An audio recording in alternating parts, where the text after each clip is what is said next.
সবাইকে, আপনাদের সামনে আজকে নিয়ে এলাম চুপ্পু রেসিপি। আশা করি ভিডিওটি শুরু থেকে শেষ পর্যন্ত সবাই ধৈর্য নিয়ে দেখবেন। আইটেমটা যতটাই পুরাতন তার থেকেও বাঙালির সবার কাছে এই খাবারটা দেখতে এবং খেতে নাইস এন্ড অ্যাট্রাক্টিভ। তাহলে ধাপগুলো শুরু করে নেওয়া যাক। এর জন্য প্রথমে আমার লাগবে শিলনোড়া মানে পাটাপোতা। ওতে আদাটা বেটে নেওয়া হয়েছে, এখন বাটা হচ্ছে রসুন।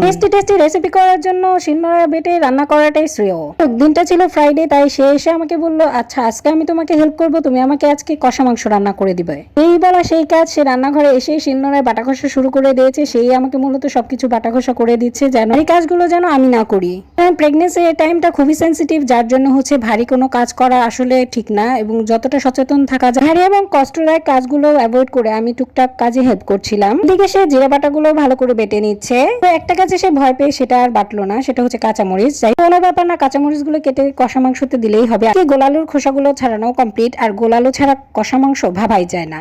চুপ্পু রেসিপির জন্য সবগুলো মশলাই রেডি। একে সব মশলাগুলো অ্যাড করে নেওয়া হবে। তোমার মতো হলুদ, লবণ, তারপর হচ্ছে বাটা যেসব মশলা সেগুলো দিয়ে নেওয়া হবে। প্রথমে আদা বাটা, তারপরে রসুন বাটা, তারপরে জিরা বাটা, একটা পরিমাণ কুচুমুচু করে কাটা পেঁয়াজ, তারপরে দিয়ে দেওয়া হবে সেই আলুগুলো। আলু ছাড়া কষা মাংস কে কে ভাবতে পারেন না, অবশ্যই কিন্তু কমেন্টসে জানাতে ভুলবেন না। সরষের তেল দেওয়ার পর সবগুলো উপাদানকে চটকে চটকে মাখানো হবে, তারপরে এটা ম্যারিনেটের জন্য রেখে দেওয়া হবে। কষা মাংস আমার জামাইয়ের কাছে এতটাই প্রিয় যে একটু পরে এসে বলছে, যাক আমি কষা মাংসটা আজকে রান্না করি। আমি তো এদিকে কথাটা শুনে সোনায় সোহাগা হয়ে গেলাম যে সে আজকে রান্না করবে। যাই হোক, পরে খুশির ঠেলায় তাকে আগ্রহ দিয়ে বললাম, তোমার অফিসে যার উপর রাগ আছে, এই মাংসটা চটকে সেই রাগগুলো একদম ঝেড়ে ফেলো। তো আগ্রহ পেয়ে আমার কথায় বেশ ভালো করে অনেকক্ষণ যাবত চটকাচ্ছিল, যাতে ম্যারিনেশন করার আর প্রয়োজনই হয়নি। গাইস, আপনারা আবার ভাববেন না সে প্রতিদিনই হেল্প করতে পারে, কারণ প্রতিদিন তাকে অফিসে থাকতে হয়। আজকে ফ্রাইডে ছিল, এই জন্য সে আমাকে হেল্প করতে পারছে। এই মাংসটা রান্না করতে যে সে বেশ নিজেও স্যাটিসফাইড ছিল, কারণ তার কষা মাংস সব থেকে বেশি প্রিয়।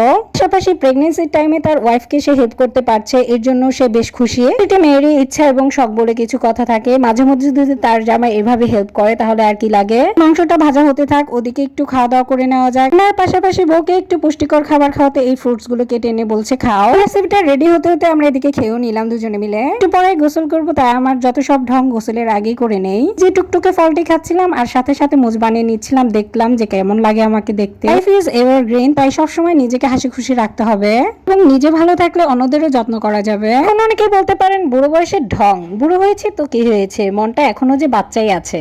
এদিকে চুপ্পু টকবগে উঠেছে, মাংস কষাটা টকবক করছে, তার মানে অনেক টেস্টি হবে। গুরুজনদের মুখ থেকে শোনা, তারা বলে যে এরকম রান্না করার সময় যদি টকবগে শব্দ হয় তাহলে রান্নাটা নাকি খুবই টেস্টি হয়। রান্নাটা দেখতে কিন্তু খুবই নাইস এবং অ্যাট্রাকটিভ লাগছে, খেতেও হয়তো বা তাই হবে। বাঙালির অতি পরিচিত এবং পুরাতন একটি রেসিপি। মাংস দিয়ে রুটি, পরোটা, পোলাও, ভাত সব আইটেম দিয়ে খেতে মন চায় বারবার। যাই হোক, এদিকে আমার কষা মাংসের চুপ্পু রেসিপি রেডি।